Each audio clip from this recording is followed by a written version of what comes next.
ভিডিওটি দেখুন এবং ভালো লাগলে একটি সাবস্ক্রাইব করুন। আসসালামু আলাইকুম বন্ধুরা। কল্পনা করুন এমন একটা পৃথিবী যেখানে পানি শেষ হয়ে গেছে। কেবলমাত্র তারাই আনলিমিটেড পানি পান করতে পারে যাদের কাছে অনেক টাকা। কিন্তু আপনি হলেন প্রচণ্ড গরিব একজন মানুষ। পানির অভাবে আপনার বেঁচে থাকাই দায় হয়ে গেছে। এমন সময় আপনি কুড়িয়ে পেলেন 500 কেজি ওজনের এক বিশাল সোনার পাথর। আপনি তো খুশি হয়ে যাবেন, কারণ আপনি বড়লোক হয়ে গেলেন। কিন্তু না, ব্যাপারটা এতটাও সহজ নয়, কারণ এই দুনিয়াতে কোনো আইন নেই। কিভাবে ওই সোনাগুলো রক্ষা করবেন আপনি, যখন কাউকেই বিশ্বাস করা যায় না? চলুন সেটাই দেখে আসি। তো গল্পের শুরুতে আমরা স্যাম নামের একজন ছেলেকে এক ধুধু মরুভূমির মধ্যে একটা ট্রেনের ভেতরে সফর করতে দেখতে পাই। তার জীবন একদমই ভালো চলছিল না, কারণ প্রত্যেকটা পদক্ষেপে তাকে নানা ধরনের সমস্যার সম্মুখীন হতে হচ্ছে। এখানে আমরা জানতে পারি যে এই নির্জন মরুভূমির মধ্যে দিয়ে সে একটা শহরে যাচ্ছে, যেখানে তাকে একটা নতুন চাকরি শুরু করতে হবে। সেই ট্রেনে সে একাই বসে খাবার খাচ্ছিল, আর তার সামনেই একজন মহিলা তার ছোট বাচ্চাকে নিয়ে বসেছিল। তাদের অবস্থা দেখে স্যামের খুবই মায়া হয়, তাই সে নিজের খাবারটা ওই মহিলাকে দিয়ে দেয়। এরপর স্যাম যখন স্টেশনে নামে, তখন সে দেখতে পায় যে এই পুরো এলাকা একেবারেই ফাঁকা ছিল। যদিও সেই কোম্পানির পক্ষ থেকে বলা হয়েছিল যে রিক নামের একজন লোক তাকে স্টেশনে নিতে আসবে। স্যাম এদিকে ওদিকে তাকাতে তাকাতে একটা ঘরে একজন লোককে দেখতে পায়। স্যাম তার সাথে কথা বলার চেষ্টা করলেও লোকটা তাকে পাত্তাই দেয় না, একেবারে ইগনোর করতে থাকে। স্যাম তখন তাকে জিজ্ঞাসা করে, এখানে বাথরুমটা কোথায়? লোকটা কোনো কথা না বলে শুধু ইশারায় বাথরুমটা দেখিয়ে দেয়। স্যামের বেশ রাগ হলেও সে কিছু না বলে চুপচাপ ওয়াশরুমে চলে যায়। তো কাজ শেষ করে স্যাম যখন বাইরে বের হতেই যাবে, তখনই বাইরে থেকে একজন লোক চিৎকার করে বলে, যারে ভাই জলদি বের হও, এখানে কিন্তু পানি টাকা দিয়ে কিনতে হয়। আসলে এই লোকটাই হলো রিক, যে কিনা স্যামকে কোম্পানির অফিসে পৌঁছে দেবে। এরপর তারা দুজন গাড়িতে বসে কোম্পানির উদ্দেশ্যে রওনা দেয়। আর মাঝপথে রিক হঠাৎ করে বলে যে, শোনো, যাতায়াতের ভাড়া বাবদ তোমাকে $300 দিতে হবে। স্যাম এই কথা শুনে একেবারে চমকে যায়। সে বলে, আরে কোম্পানি তো আমাকে বলেছিল $200 লাগবে। রিক তখন রেগে গিয়ে বলে যে $300 দিতে পারলে চলো, নয়তো এখনই আমার গাড়ি থেকে নেমে যাও। স্যাম ভাবে যে রিককে এখন টাকা দেয়া ছাড়া তার কাছে তো আর কোনো পথ নেই, তাই সে রাজি হয়ে যায়। তো কিছুক্ষণ পরে এই গাড়ির ভেতরে প্রচন্ড গরমে টিকে থাকায় দায় হয়ে যাচ্ছিল, তাই স্যাম এসি অন করার চেষ্টা করে, কিন্তু সাথে সাথে রিক রেগে গিয়ে বলে, খবরদার এসি স্টার্ট করার চেষ্টাও করবে না, এতে করে আমার ইঞ্জিন কিন্তু বসে যেতে পারে। তো এইসব কথাবার্তার মধ্যে হঠাৎ করে গাড়ির টায়ারটা পাংচার হয়ে যায়। রিক নিজে কিছুই করে না, বরং স্যামকে হুকুম দেয়। সে বলে, চলো তুমি এখন টায়ারটা বদলে দাও। স্যাম বাধ্য হয়ে ওই টায়ারটা পাল্টাতে থাকে।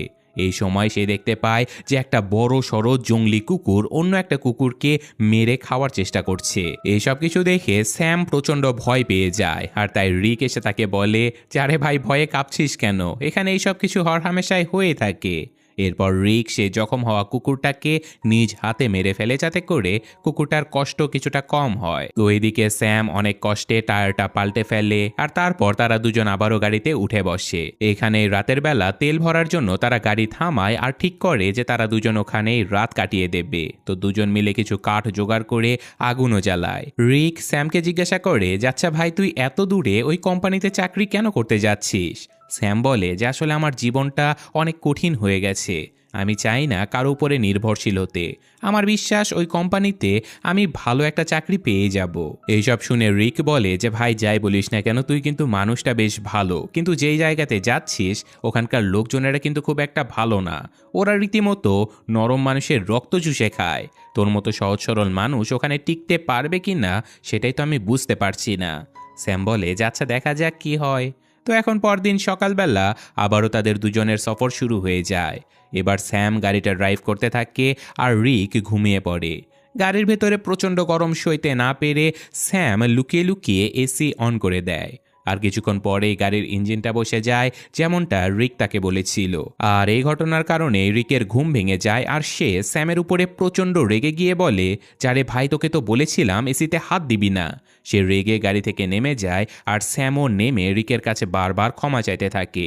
রিক এতে করে আরও ক্ষেপে গিয়ে বলে যে চুপ কর একদম, তোর কোনো কথাই আমি শুনতে চাই না। এই ঘটনার কিছুক্ষণ পরে স্যাম একটু দূরে প্রস্রাব করতে চলে যায়। সেখানে গিয়ে সে একটা চকচকে পাথর দেখতে পায়, আর কাছে গিয়ে ভালো করে লক্ষ্য করতে সে বুঝতে পারে যে এই পাথরটা একেবারে খাঁটি সোনার মতো দেখতে। সে তখনই রিককে চিৎকার করে ডাকে যে ভাই এদিকে আসো, চেক করো তো আমি কোনো স্বপ্ন দেখছি না তো। রিক পাথরটা দেখে একেবারেই শকড হয়ে যায়। সে পকেট থেকে লাইটার বের করে আগুন দিয়ে ওই পাথরটা পরীক্ষা করার চেষ্টা করে।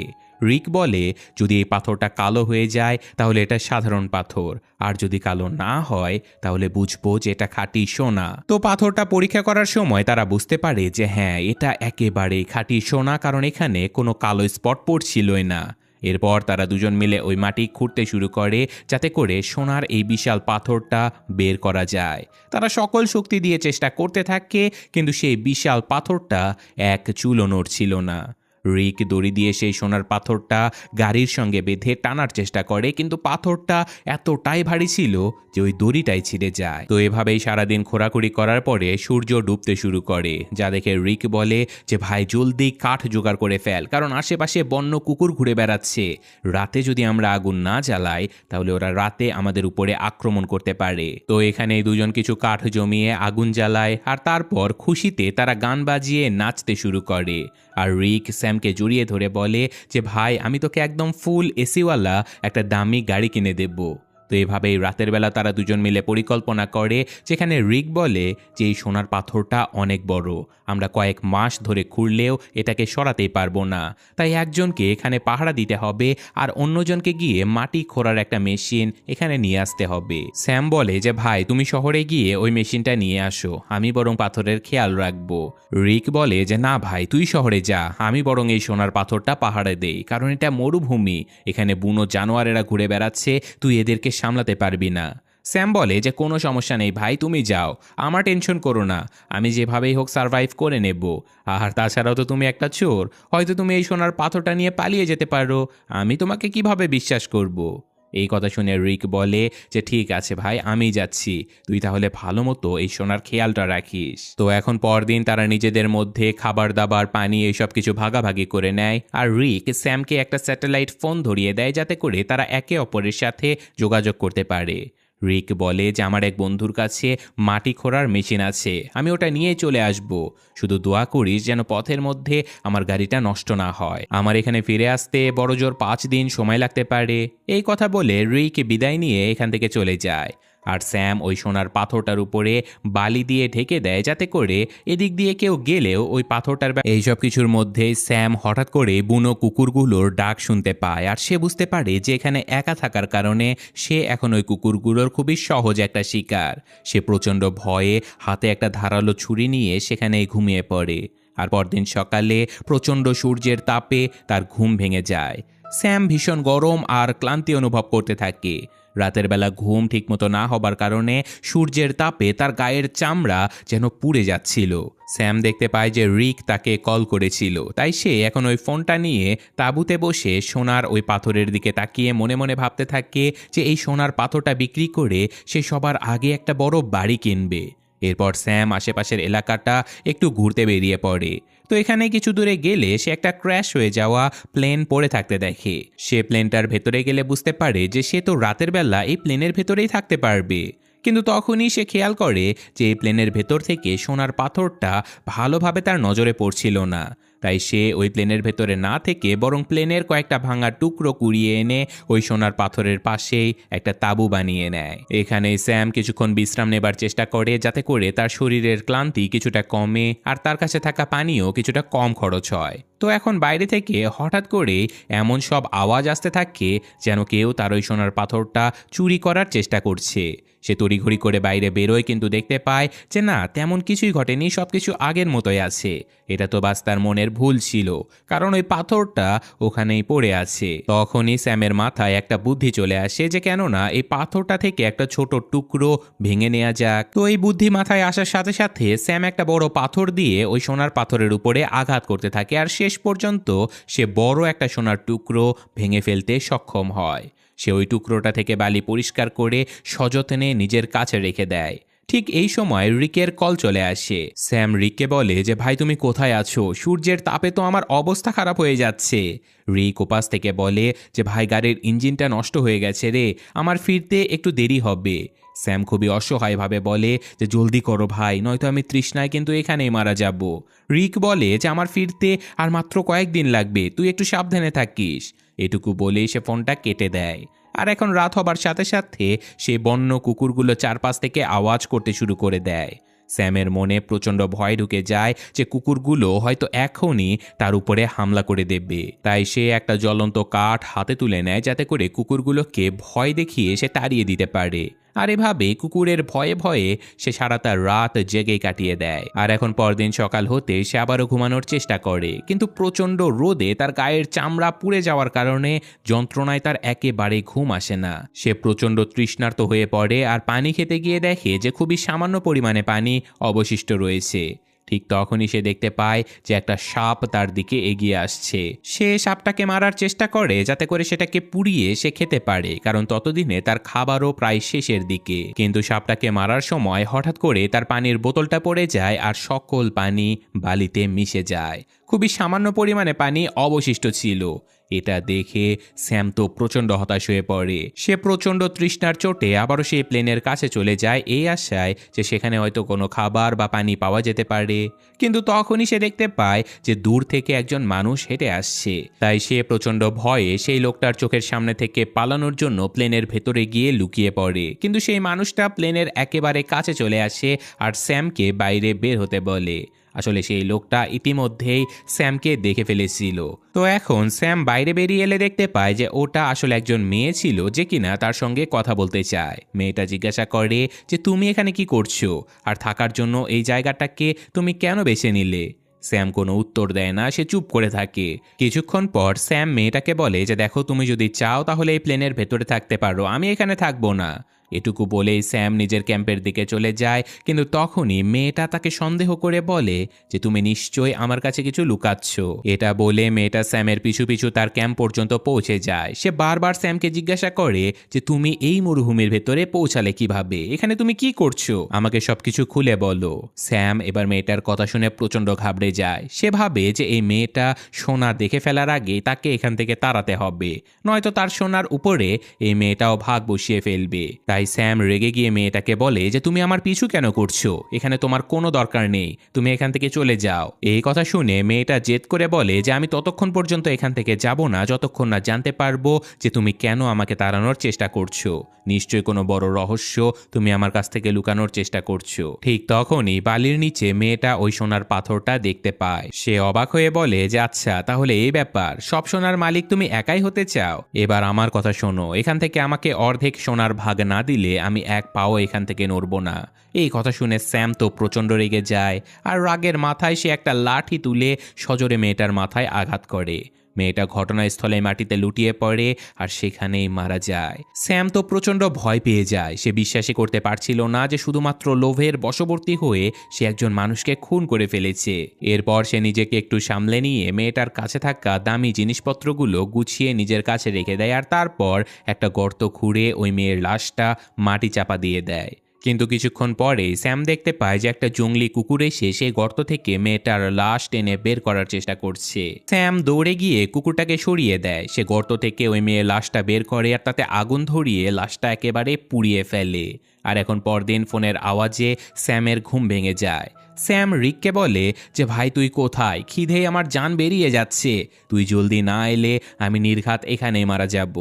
রিক ওপাশ থেকে বলে যে সরি ভাই, আমি জানি তোর খুবই কষ্ট হচ্ছে, আমি যত দ্রুত পারি আসার চেষ্টা করছি, কিন্তু এই মাটি খোঁড়ার মেশিনটা আসলে খুবই স্লো, তাই একটু সময় লাগছে। স্যাম এই কথা শুনে অনেক চিন্তায় পড়ে যায়, কারণ প্রচণ্ড ক্ষুধা আর তৃষ্ণায় তার অবস্থা নাজেহাল হয়ে গিয়েছিল। শুধু তাই নয়, তার উপরে বন্য সেই পশুগুলোর ভয় তো আছে। তো এখানে কিছুক্ষণ পরে স্যাম খেয়াল করে যে দূরের রাস্তা দিয়ে একটা গাড়ি চলে যাচ্ছে। সে একবার ভাবে যে তার কাছে যে সোনার টুকরোটা আছে সেটা নিয়ে সে এখান থেকে চলে যাবে কিনা, কিন্তু বেশি সোনার লোভে সে আর এখান থেকে যেতে পারে না। সে কিন্তু চাইলেই সোনার ওই ছোট টুকরোটা বিক্রি করে সারাটা জীবনই কাটিয়ে দিতে পারত, কিন্তু বেশি কিছুর লোভ তাকে ওখানেই আটকে রাখে। আর এখন সন্ধ্যা হবার আগে সে রাতের জন্য কাঠ জোগাড় করতে চলে যায়, আর হঠাৎ এক ভয়ঙ্কর ধুলোর ঝড় শুরু হয়ে যায়। সে ঝড় থেকে বাঁচার জন্য তাঁবুর দিকে দৌড়ে গেলেও প্রচণ্ড ঝড় তার তাঁবুটাকেই উড়িয়ে নিয়ে চলে যায়। স্যাম নিজের প্রাণ বাঁচাতে এদিকে ওদিকে ছুটতে থাকে, কিন্তু তখনই একটা গাছ ভেঙে তার উপরে পড়ে যায়। আর এখন ঝড় থামার পরে আমরা দেখতে পাই যে স্যাম বালির নিচে চাপা পড়ে আছে। শুধু তাই নয়, একটা বড় কাঠের টুকরো তার পেটের ভেতরে গেঁথে গেছে। কিন্তু স্যামের মাথায় তখন সোনার ভূত এমনভাবে চেপে বসেছে যে সে নিজের পেটের ক্ষতর কথা না ভেবে সোজা সোনার দিকে হামাগুড়ি দিয়ে এগিয়ে যায়। চারিদিকে হন্য হয়ে সে সোনার পাথরটা খুঁজতে থাকে, কারণ সোনার পাথরটা ততক্ষণে বালির নিচে দেবে গিয়েছিল। কিন্তু ফাইনালি সে যখন ওই সোনার পাথরটা খুঁজে পেয়ে যায়, তখন সে খুশিতে একেবারে আত্মহারা হয়ে পড়ে। এরপর সে নিজের পেট থেকে সেই কাঠের টুকরোটা টেনে বের করে ফেলে। ক্ষতস্থান দিয়ে সাথে সাথে ফিনকি দিয়ে রক্ত বের হতে থাকে। সে এক টুকরো কাপড় তার ক্ষতস্থানে বাঁধার চেষ্টা করে, কিন্তু তাতে রক্ত পড়া বন্ধ হয় না। কোনো উপায় না পেয়ে সে আগুন জ্বালিয়ে একটা টিনের টুকরো গরম করে, আর সে নিজেই সেই গভীর ক্ষতর উপরে ওই গরম টিন চেপে ধরে। প্রচণ্ড যন্ত্রণায় স্যাম ওখানে জ্ঞান হারিয়ে ফেলে। আর কিছুক্ষণ পরে যখন স্যামের জ্ঞান ফিরে আসে, তখন সে তার চারপাশে শুধুমাত্র সেই মেয়েটাকে দেখতে পায়, যে মেয়েটাকে সে নিজের হাতে খুন করে আগুনে পুড়িয়ে দিয়েছিল।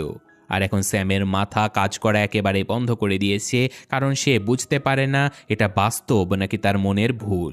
তখনই রিকের ফোন চলে আসে। স্যাম চিৎকার করে বলে, আরে ভাই তুই কোথায়? আমি চারপাশে শুধুমাত্র ওই মেয়েটাকে দেখতে পাচ্ছি। রিক বলে যে কিসের মেয়ে, কিসের কথা বলছিস তুই? শোন ভাই, কেউ যেন সোনার কথা জানতে না পারে। সে মেয়ে হোক বা ছেলে, যদি সোনার কথা জেনে ফেলে তাহলে তাকে মেরে ফেল। কিন্তু ততক্ষণে স্যামের অবস্থা এতটাই খারাপ হয়ে গিয়েছিল যে সে উঠে দাঁড়াতেও পারছিল না। সে শুধু রিককে বলে যে ভাই তুই আসবি কখন? রিক বলে যে আমি প্রায় এসেই গেছি, আর একটু ধৈর্য ধর। এই কথা শুনে স্যাম মাটিতে হামাগুড়ি দিতে থাকে, কারণ কথা বলার শক্তিটুকুও তার মধ্যে আর ছিল না। আর হঠাৎ করে তখনই সেই মেয়েটা আবারও তার সামনে এসে দাঁড়ায়।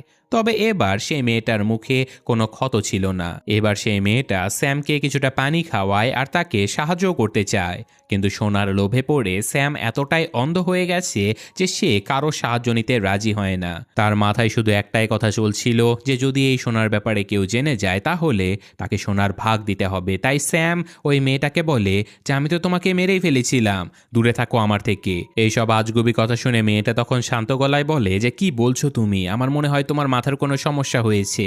আমাকে শুধু এটুকু বলো যে আমার যমজ বোন কি এদিক দিয়ে গেছে? স্যাম এবার বুঝতে পারে যে এটা তার মনের ভুল নয়, বরং এটা সে মৃত মেয়েটার বোন। তাই স্যাম ঘাবড়ে গিয়ে বলে যে না, আমি কাউকে দেখিনি, তুমি এখান থেকে চলে যাও। মেয়েটা চলে যাবার আগে আবারও স্যামকে সাহায্য করতে চায়, কিন্তু বরাবরের মতোই স্যাম সোনার লোভে পড়ে মেয়েটাকে এখান থেকে তাড়িয়ে দেয়। কিন্তু মেয়েটা চলে যাবার কিছুক্ষণ পরে সেই জঙ্গলি কুকুরগুলো এসে এবার স্যামকে চারপাশ থেকে ঘিরে ফেলে। সে প্রচণ্ড কান্নাকাটি করতে থাকে আর রিককে এখানে আসার জন্য অনেক রিকোয়েস্ট করে। রিক বলে যে একটু ধৈর্য ধর ভাই, আমি প্রায় এসে গেছি। কিন্তু এসব কথার মধ্যেই হঠাৎ করে কুকুরগুলো স্যামের উপরে ঝাঁপিয়ে পড়ে আর তাকে রীতিমতো জ্যান্ত কামড়ে খেতে শুরু করে। ঠিক এই সময়ে আমরা দেখতে পাই যে রিক আসলে কিছুটা দূরেই নিজের গাড়িতে বসেছিল, আর দূরবীন দিয়ে সে স্যামের এমন দুরবস্থার সব কিছু দেখছিল। সে আসলে কয়েকদিন আগেই ওই মাটি খোঁড়ার মেশিনটা নিয়ে ওখানে পৌঁছে গিয়েছিল, কিন্তু সে মনে মনে স্যামের মরার জন্য অপেক্ষা করছিল, যাতে করে সে একাই ওই সবগুলো সোনা ভোগ করতে পারে। রিক লুকিয়ে লুকিয়ে সব কিছু দেখছিল, আর কুকুরগুলো যখন স্যামকে ওখান থেকে টেনে হিচড়ে নিয়ে যাচ্ছিল, তখন সেই অবস্থাতেও মৃত্যুর আগে স্যাম শুধুমাত্র ওই সোনাটার দিকেই তাকিয়ে থাকে। কুকুরগুলোর সাথে সাথে স্যামকে ছিঁড়ে খুঁড়ে খেয়ে ফেলতে থাকে। আর যখন রিক নিশ্চিত হয় যে স্যাম মারা গেছে, তখন সে তার গাড়িটা নিয়ে সোনাটা তুলে নিতে আসে।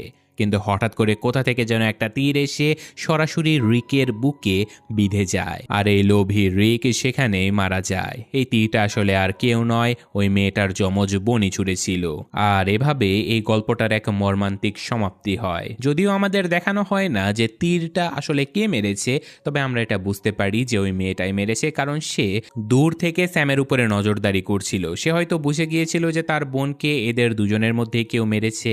তো যাই হোক, গল্পটা মূলত আমাদের এটাই বোঝানোর চেষ্টা করে যে লোভে পাপ আর পাপে হচ্ছে মৃত্যু। কারণ অতিরিক্ত লোভ করার কোনো দরকারই ছিল না স্যামের। সে যদি ওই তার কাছে ভেঙে নেয়া সোনার পাথরটা নিয়ে চলে যেত, তাহলে সারাটা জীবন খুব ভালোভাবেই কাটাতে পারত। কিন্তু প্রচণ্ড লোভ করার কারণে আজ তাকে মরতে হলো। তো গল্পটা এখানেই শেষ হচ্ছে। আমি আজকের মতো বিদায় নিচ্ছি। আল্লাহ হাফেজ।